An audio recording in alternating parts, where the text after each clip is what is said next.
Hallo und herzlich willkommen zur NASCAR Whelen Euro Series 2023. Wir sind zu Gast auf dem Autodrom Most in der Tschechischen Republik und wir schauen uns heute gemeinsam die beiden Euro NASCAR 2 Rennen an. Im Fokus natürlich der Luxemburger Gilles Linster, der in der Startnummer 50 von Hendricks Motorsport hier an den Start geht.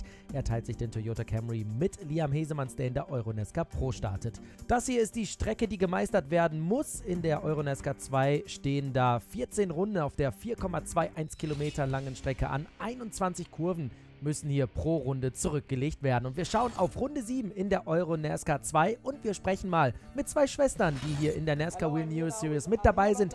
Hier stehe ich neben Alina Leubnegger auf der linken Seite und auf der rechten Seite Melinda Leubnegger. Das ist Alinas Schwester. Sie ist Sängerin, aber auch ihre Spotterin. Also das zweite Paar Augen an der Rennstrecke. Sie steht oben auf dem Spotterstand und gibt da die wichtigsten Informationen an ihre Schwester Alina weiter. Und sie sagt, insgesamt ist es natürlich großartig, die Unterstützung meiner Schwester hier an der Rennstrecke zu haben. Sie organisiert so viel, sie nimmt mir so viel Arbeit ab. Wir sind da ein Herz und eine Seele und arbeiten sehr eng zusammen. Ja, welche Informationen bekommt sie denn eigentlich von ihrer Schwester durchgegeben? Es ist natürlich so, dass sie immer wieder sagt, wo sind die anderen Autos? Ist jemand innen? Ist jemand außen? Oder hat die Rennleitung irgendwelche wichtigen Informationen weitergegeben? All diese Informationen sammelt sie und gibt sie mir dann auch sofort weiter. Sie ist also mein zweites Paarauge in einem Rennen. Also Melinda Leubnegger auf der rechten Seite mit den roten Haaren. Sie sagt, für mich ist das natürlich eine sehr große und auch schwierige Aufgabe. Ich habe hier eine Menge Verantwortung, denn ich muss meiner Schwester hier besonders helfen. Als Spotterin muss ich in jedem Rennen voll konzentriert sein. Ich muss immer alles im Blick haben. Ich darf keine Fehler machen. Motorsport ist ein sehr emotionaler Sport, aber ich muss ruhig bleiben und versuchen, sie hier durch dieses Rennen zu bringen. Und ich gebe ihr natürlich alle wichtigen Informationen weiter, sodass sie hier erfolgreich sein kann. Das sind also Alina und Melinda Leubnegger aus Österreich gewesen. Sie startet hier an diesem Rennwochenende in der Euro NASCAR 2 für Bream Motion in der Startnummer 99. Hier schauen wir jetzt auf das Grid der Euro NASCAR 2. Es gab hier in der Tschechischen Republik natürlich wieder einen wunderbaren Gridwalk mit zahlreichen Zuschauern auf der Strecke. Über 30.000 Menschen waren hier an diesem Rennwochenende vor Ort. Wir haben jetzt hier den Start ins erste Euro NASCAR 2 Rennen auf der Pole Position. Der Dauerbrenner in der Euro NASCAR 2, Vladimiros Dzorzis, neben Alberto Nasca in der Startnummer 54.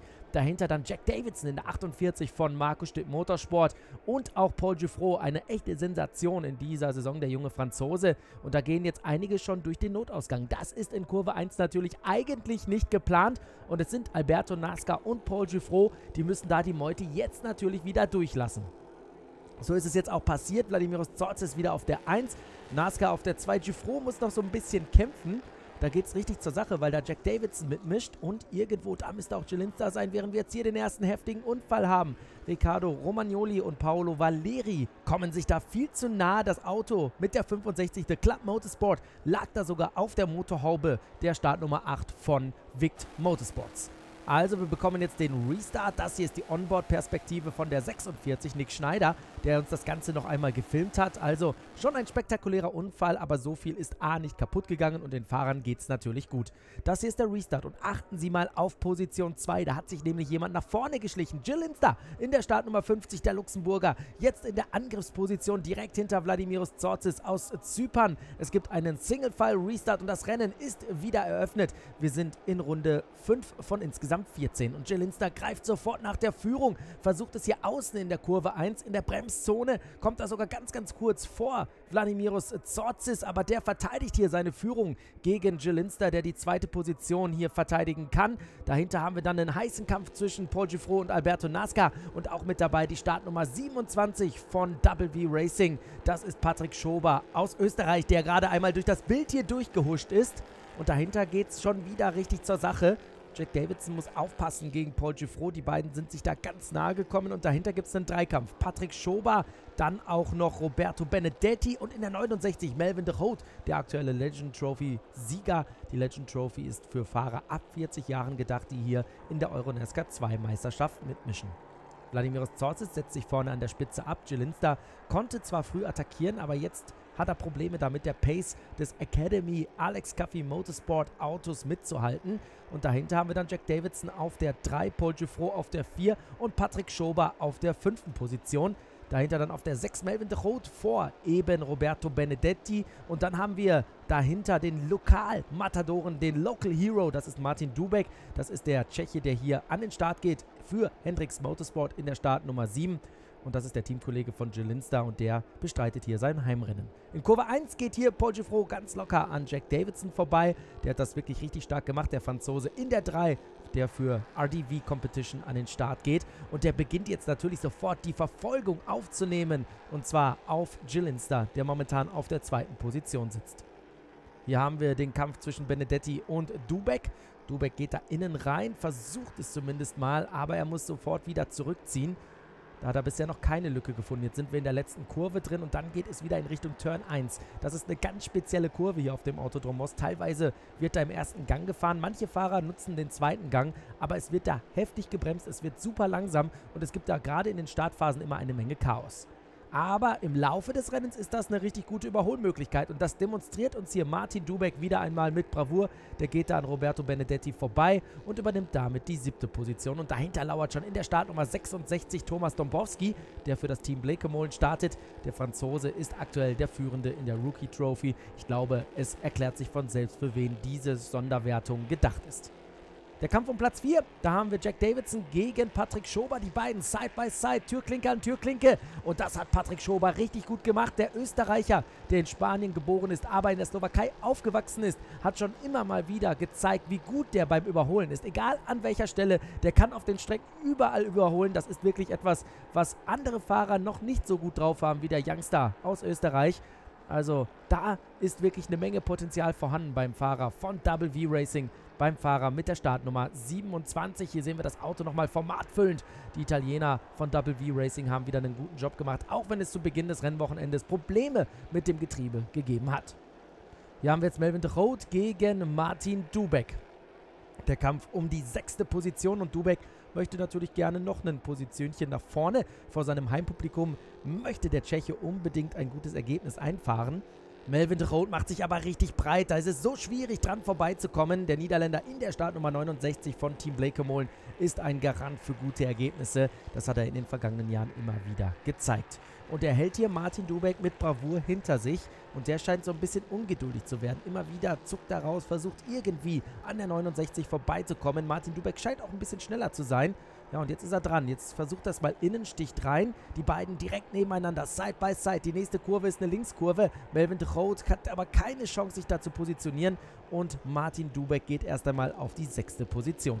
Vorne an der Spitze haben wir Vladimiros Tsortzis und dann Jill Linster. Und der muss aufpassen, denn da kommt einer im Rückspiegel immer näher. Der wird immer größer, nämlich Paul Geffroy in der Startnummer 3. Wir haben Jill Linster mittlerweile Mr. Consistency getauft in der NASCAR Whelen Euro Series. Das liegt daran, dass er in dieser Saison bisher in 6 Rennen immer in den Top 5 ins Ziel gekommen ist.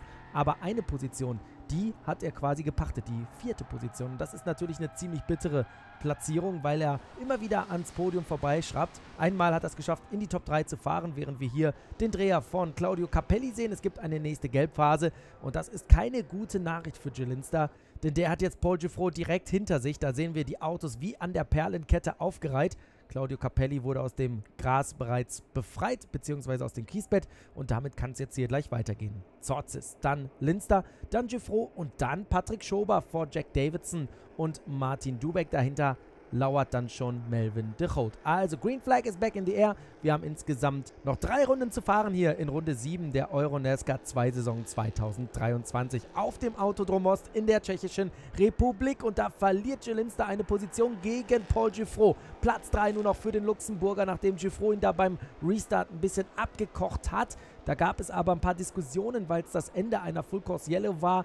Es gab da diese Beschwerden, dass er ein bisschen zu früh aufs Gas gegangen ist, der Paul Geffroy, aber von der Rennleitung gab es keine Strafe, die haben sich das Ganze natürlich angeschaut. Und Jill Linster, der verliert so ein bisschen gerade den Rhythmus. Jetzt hat er nämlich Probleme, auch Patrick Schober hinter sich zu halten. Der Österreicher geht am Luxemburger vorbei und damit ist er wieder einmal auf der 4. Position. Jill Linster in dieser Saison Platz 4 gepachtet. Ich habe es gerade gesagt, einmal hat er die 3. Position geholt. Der möchte unbedingt mehr Podien holen, endlich seinen ersten EuroNASCAR-Sieg feiern, aber aufgrund seiner Konstanz, und das ist, glaube ich, das Wichtigste, das große Ganze, denn er ist immer noch aufgrund seiner Konstanz im Titelkampf mit dabei. Jil-Linster, da haben wir insgesamt 4 Fahrer, die vorne an der Spitze ordentlich für Furore sorgen. Das sind Vladimiros Dsortzis, Paul Geffroy, Alberto Nasca und eben Jil-Linster aus Luxemburg.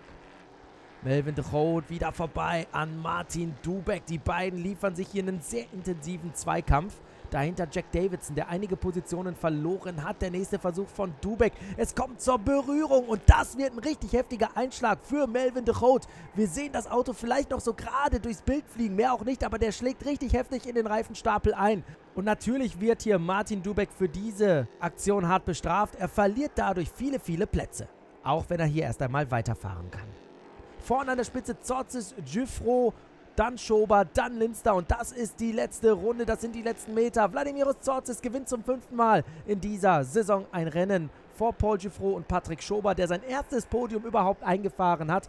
Linster wird, ja, was auch sonst, 4. natürlich vor Jack Davidson und Thomas Dombrowski. Und wir haben gerade gesehen, dass Martin Dubek da sehr, sehr weit auch in diesem Rennen zurückgefallen ist. Hier das Interview mit Vladimiros Dsortzis, dem Sieger. Wir mussten da in 2 Stunden das Getriebe wechseln, weil wir da Probleme hatten im Euro-NASCAR Pro-Rennen, aber meine Mechaniker haben das geschafft. Ich bin natürlich super happy. Die Performance ist einfach nur großartig. Im Euro-NASCAR Pro-Rennen haben wir einige Positionen verloren, das passiert schon mal, aber jetzt im Euro-NASCAR 2-Rennen, da waren wir wieder da und haben diesen Sieg hier dingfest gemacht. Wir haben eine gute Stabilität, wir haben eine Menge Konstanz und das ist am Ende auch der Schlüssel zum Erfolg. Also wir sind super happy mit dem, was wir hier geleistet haben. Das Team hat einen unglaublich guten Job gemacht und ich bin glücklich, dass ich überhaupt starten konnte wegen dieses Getriebeschadens. Also ich muss nochmal Danke sagen an die gesamte Crew, die hier wirklich einen großartigen Job gemacht hat. Das hier sind die Masterminds hinter diesem Team auf der linken Seite. Federico Monti, Inhaber von Academy Motorsport. Auf der rechten Seite Alex Caffi, der als zweiter Namensgeber mit dabei ist. Der ehemalige Formel-1-Fahrer ist natürlich super stolz auf Vladimiros Dsortzis, der sagt, wir haben hier einen wirklich talentierten Fahrer im Team, der unglaublich schnell ist, der immer wieder zeigt, dass er zu den schnellsten Fahrern hier gehört. Das Team hat einen unglaublich tollen Job gemacht an diesem Tag. Wir hatten eine Menge zu tun, aber ich muss schon sagen, wir haben hier alles gezeigt. Wir haben wieder einmal gewonnen. Wir sind natürlich super glücklich mit dem, was wir hier leisten. Und wir können nur sagen, dass das Team eine großartige Arbeit leistet. Und der Lohn dafür ist immer mal wieder der erste Platz. Hier auf dem Podium also Vladimiros Dsortzis neben Paul Geffroy und zum ersten Mal in seiner Karriere Patrick Schober. Jil-Linster wird 4., während hier Jack Davidson den Sieg in der Rookie Trophy feiert vor Thomas Dombrowski und Nick Schneider. Dann haben wir in der Legend Trophy Roberto Benedetti vor Sven van Laere und Matthias Hauer aus Deutschland. In der Lady Trophy gewinnt Alina Leubniger vor Ariana Karsoli und Stefanie Mogorovic. Das war das erste Rennen. Wir haben noch ein zweites hier im Programm. Und da haben wir ein Interview mit Jil-Linster und das hören wir uns einfach mal im O-Ton an. 7 races, 7 top 5 results, 2 podiums. What's the secret behind that? Well, actually, I don't really have a secret. I try to stay in the top 5. It's horrible that this P4 is following me. But yeah, consistency is right now still the key point to get a lot of points for the championship. First year with Hendricks Motorsport, and how is it, the team chemistry, and how are you involved in the team to create the setup for you and Liam? Yeah, that's amazing. I have Loris. I think I have a Euro-NASCAR champion on my side. That helps me a lot. Liam, for me, it's the greatest talent that we have in Euro-NASCAR. For sure, he will be the champion. Maybe not this year. It will be a little tough for him, but for sure, we will see him winning the championship. And what about you? When is the first race win coming? Hopefully today. Also ich fasse einmal ganz kurz zusammen. Natürlich ist er ein bisschen sauer, dass er immer wieder nur diese 4. Plätze holt. Er möchte unbedingt diesen Nadelstich machen. Also regelmäßig aufs Podium fahren und endlich ein Rennen gewinnen. Er hofft, dass es heute der Fall ist. Außerdem lobt er seinen Teamkollegen Liam Hesemanns bei Hendricks Motorsport. Er sagt, das ist ein echtes Talent, vielleicht sogar der talentierteste Fahrer, den wir hier im Feld haben. Und ich bin mir sicher, dass der eines Tages ein Champion werden wird. So, das Interview mit Jil-Linster. Kurz zusammengefasst, denn wir schauen jetzt schon auf den Start aufgrund der Regenfälle. Und die machten dieses zweite Rennen in der Euro-NASCAR 2 super spannend. Gibt es einen Single-File-Restart, denn das Rennen wurde hinter dem Safety-Car gestartet. Vorne an der Spitze Martin Dubek, der Local Hero. Der hat im ersten Rennen die schnellste Rennrunde gefahren und hat sich somit die Pole Position geschnappt. Und da geht doch schon wieder einer durch den Notausgang. Wer war denn das? War das Nick Schneider auch drin. Also da habe ich jetzt einige Autos gesehen und das ist das kaputte Auto von Nick Schneider. Der ist da im Vordermann ziemlich heftig aufgefahren. Das Aus natürlich für den Deutsch-Brasilianer von Marco Stipp Motorsport in der Startnummer 46. Im Regen Martin Dubek auf der 1, dahinter Paul Giffrot, der hat schon in Brands Hatch gezeigt, dass er im Regen sehr gut fahren kann und das war damals das erste Regenrennen überhaupt für den Franzosen und dahinter Alberto Nasca. Und dessen Team ist bekannt dafür, dass, wenn die Strecke richtig, richtig nass ist, ein perfektes Setup hinzuzaubern. Cal Racing, geführt von Luca und Corrado Caneori. Das sind wirklich richtig gute Leute da bei den Italienern, die schon viele, viele Titel geholt haben in ihrer Laufbahn, in den verschiedensten Serien und auch hier in der Euronascar. Zweimal mit Alon Day und da haben wir das Auto von Nick Schneider geparkt neben der Strecke, aber in einer sicheren Zone. So kann es weitergehen. So, jetzt wird er angriffig, der Alberto Nasca, und er geht vorbei am Paul Giffrot in der Startnummer 54. Geht Nasca vorbei und übernimmt die zweite Position. Stark gemacht hier im Chevrolet Camaro. Da lässt er den Ford Mustang einfach stehen. Und wer ist Vierter? Na klar, wer sonst? Der Toyota Camry, gefahren von Jill Linster auf der 4. Position in der Startnummer 50. Es scheint so, dass Segen und Fluch weitergeht für Jill Linster. Denn diese 4. Plätze, die sind nicht schlecht. Die bringen ihn definitiv in den Titelkampf. Und da es ja beim Finale auf dem Circuit Solda doppelte Punkte gibt, kann er da wirklich doch mal zum großen Schlag ausholen. Außerdem werden nach dem Rennen in Deutschland, das ist das nächste Rennen, die 2 schlechtesten Ergebnisse eines jeden Fahrers gestrichen. Das ist quasi das Ende der Regular Season dann in der Motorsport Arena Oschersleben. Tja, und dann schauen wir mal, wo er steht, der Jill Linster mit seiner Konstanz, die ihm hier wirklich den Titel einbringen könnte. Aber es fehlt eben noch dieser letzte Meter, dieser letzte Nadelstich, um zu gewinnen und regelmäßig aufs Podium zu fahren. Oh, und da gibt es Probleme beim Championship-Leader. Wie bitter ist das denn? Vladimiros Tsotzis, der rollt hier am Eingang der Boxengasse aus in der Startnummer 5. Und das ist jetzt ein Freifahrtschein für seine Verfolger. Denn somit haben Alberto Nasca, Paul Giffrot und auch Jill Linster die Möglichkeit, auf ihn hier aufzuschließen in der Gesamtwertung. Auch Patrick Schober ist reingekommen, der hatte keine Sicht mehr im Regen und musste deswegen seinen Ford Mustang mit der Startnummer 27 hier abstellen. Vorne an der Spitze bahnt sich ein Duell zwischen Martin Dubek und Alberto Nasca an. Die beiden hatten ja schon ihre Techtelmechtel vergangenes Jahr in Italien. Auf dem Autodromo di Vallelunga sind die beiden aneinander geraten. Die mögen sich nicht so ganz. Da gab es immer wieder Probleme, aber dieses Mal geht hier alles fair zur Sache. Klar, Martin Dubek muss auch aufpassen nach der Aktion gegen Melvin de Groot am Vortag. Hier lässt er Alberto Nasca ziehen, der damit jetzt die Führung übernommen hat. Nasca auf der 1, Dubek auf der 2, Paul Giffrot auf der 3 und auf der 4, ich habe es schon gesagt, Jill Linster, der wieder einmal gute Punkte holen wird, das ist der Segen, aber womöglich wieder einmal P4 verbuchen wird, das ist der Fluch. Wir sind jetzt so ungefähr bei Rennhalbzeit angekommen, die Strecke wird nicht besonders trocken. Das bedeutet auch, dass wir dieses Mal keine Reifengeschichten erleben werden. In Brands Hatch war es ja so, dass die Strecke im Laufe des Rennens abgetrocknet ist. Da gab es auch Regenfälle und da ging es dann um den Luftdruck. Da hatten einige etwas mehr Luftdruck aufgepumpt in die Reifen. Das bedeutet auch, dass man da insbesondere auf nasser Strecke schnell gewesen ist. Aber als es dann zu trocknen begann, waren die Fahrer mit weniger Luftdruck doch ein bisschen besser, weil die Reifen eben nicht überhitzt sind. Und genau diese Geschichte werden wir hier wohl in Most nicht haben, weil die Strecke einfach konstant nass bleibt. Paul Giffrot gegen Martin Dubek, der erste Angriff des Franzosen auf der linken Seite in der Startnummer 3 gegen den Teamkollegen von Jill Linster in der Startnummer 7. Also jetzt könnte es vielleicht klappen für Paul Giffrot, der da bis an die Grasnarbe ranfahren muss. In der Gischt sehen wir jetzt gerade nicht besonders viel, aber ja, Pustekuchen, da denkst du, der geht da an Martin Dubek vorbei, aber das wird eine Rallycross-Einlage, weil Paul Giffrot sich da ein bisschen verschätzt hat und damit neuer Dritter jetzt Jill Linster. Also, vielleicht wird der Fluch der 4. Plätze dann doch gebrochen. Hier geht gerade Alberto Nasca an Stefani Mogorovic vorbei. Die Kroatin hat ihr Debüt gefeiert in der NASCAR Whelen Euro Series für Academy Alex Coffey Motorsport. Sie war nicht besonders schnell, aber hat ihre ersten Schritte gemacht und das ist das Wichtigste. Sie hatte eine Menge Spaß. Da steht das Auto von Vladimiros Tsotzis. Wir kommen hier ohne gelbe Flaggen aus und schauen Sie sich das an. Paul Giffrot wirklich voll am Limit. Der möchte natürlich unbedingt zurück aufs Podium und da hat er jetzt Jill Linster vor sich. Der Kampf um die 3. Position. Und Paul Giffrot hat gerade gezeigt, der hat richtig Bock, wie der da mit dem Drift durch die letzte Kurve durchgekommen ist. Unglaublich, was der für eine Fahrzeugbeherrschung hat. Und Linster, der macht mal wieder so vieles richtig. Aber jetzt muss er wieder einmal in den Spiegel schauen, denn der Paul Giffrot kommt immer näher und jetzt spielt auch der Verkehr eine Rolle. Jetzt wird er aufgehalten von Ariana Carsoli in der Startnummer 14. Die Italienerin steht ihm da ein bisschen im Weg. Klar, die kann sich nicht in Luft auflösen, aber da geht er sogar über die Wiese an ihr vorbei. Und das hat jetzt hier Paul Giffreau die Tür geöffnet zu attackieren, denn der ist jetzt plötzlich dran in der Startnummer 3. Das waren wichtige Meter, die Jill Linster hier verloren hat bei den Backmarkern, bei den Überrundungsmanövern. Und jetzt muss er aufpassen, denn Paul Giffreau, der weiß, wie es geht. Das hat er hier immer wieder bewiesen. Most scheint auch eine Strecke zu sein, auf der er sich richtig wohlfühlt.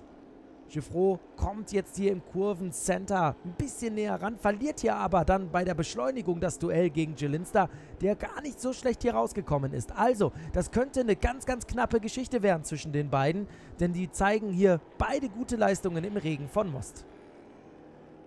Der nächste Backmarker, dieses Mal Alina Leubnegger im Bremotion Auto mit der Startnummer 99. Die Lady Trophy-Siegerin des Vortages wird auch an diesem Tag wieder die Lady Trophy gewinnen, auch wenn sie hier überrundet worden ist. Und jetzt kommt die Attacke von Paul Giffreau, der kämpft sich innen rein, kommt auf die Bremse. Dieses Mal hält er das Auto auf der Strecke und er übernimmt die 3. Position gegen Jill Linster, der damit wieder 4. ist. Mann, Mann, Mann, ist das irgendwie bitter für ihn, aber gleichzeitig ist er halt auch immer wieder vorne mit dabei. Es ist so schwierig, das in Worte zu fassen, weil es eine Achterbahn der Gefühle ist, was Jill Linster im Jahr 2023 hier in der NASCAR Whelen News Series erlebt. Und vorne an der Spitze haben wir Alberto Nasca, der YouTube-Star aus Italien, der vergangenes Jahr Vizemeister geworden ist in der Euro NASCAR 2. Der war eigentlich the man to beat im Jahr 2023, der, den es zu schlagen gilt. Doch dann kam aus dem Nichts Vladimiros Tsortzis und plötzlich findet sich hier Alberto Nasca in einer ganz anderen Rolle wieder. Der hat eigentlich gedacht, das wird mein Jahr, da kann ich die Meisterschaft holen. Jetzt ist er aber der Top-Verfolger. Na, nicht ganz, der zweitbeste Verfolger. Wenn hier alles so bleibt, im Paul Giffreau ist mittlerweile an der 54 vorbeigegangen, weil Alberto Nasca im ersten Rennen massive Probleme hatte. Und Paul Giffreau geht da jetzt gerade an Martin Dubek vorbei, während hier vorne Alberto Nasca die beiden Vict-Autos neben sich hat. Das sind natürlich auch jetzt wieder Backmarker, die er irgendwie überrunden muss. In der Gischt ist es so gefährlich, man sieht einfach gar nichts, aber er schafft es sehr, sehr sicher. Und das wird wohl der Sieg werden für Alberto Nasca in der Startnummer 54. Da kommt ein Paul Giffreau nicht mehr hinterher, der Zweiter mittlerweile ist, weil er da auch noch an Martin Dubek vorbeigekommen ist. Also das ist wieder ein richtig starkes Rennen von Paul Giffreau gewesen. Aber noch besser war Alberto Nasca. 2. Saisonsieg für die 54 vor Paul Giffreau und Martin Dubek. Jill Linster wird, na, wer hat's erraten? 4. vor Claudio Capelli und Jack Davidson. Dann haben wir dahinter noch Thomas Toffel gehabt. Auch der hat lange kein Rennen mehr beendet, hatte immer wieder Probleme oder war in Unfälle verwickelt. Das aber Alberto Nasca, der Sieger in Euro NASCAR 2 Runde 8. Hören wir rein, was er zu sagen hat. Also, mein Team hat mir immer wieder gesagt, dass wir ein unglaublich starkes Setup haben, wenn es richtig nass ist. Ich konnte es bisher nicht ausprobieren, aber jetzt hatte ich die Chance und ja, sie hatten recht. Also, es war ein unglaublich emotionales und schwieriges Rennen aufgrund der Bedingungen. Wir haben einfach versucht, uns nach vorne zu arbeiten und das hat funktioniert. Wir sind an allen vorbeigekommen, obwohl die Bedingungen eben nicht so einfach gewesen sind. Mitten im Rennen habe ich dann irgendwann so ein bisschen Grip verloren. Da sind dann die Verfolger wieder ein bisschen näher rangekommen, aber es hat gereicht, um hier den Sieg zu holen.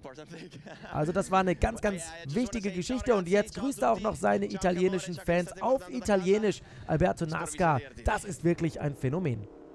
Da haben wir Paul Giffreau, der mit Jill Linster gekämpft hat. Da sehen wir auch nochmal das Battle der beiden, die 3 gegen die 50. Hören wir rein bei Paul Giffreau. Also das war wirklich die Definition eines schwierigen Rennens.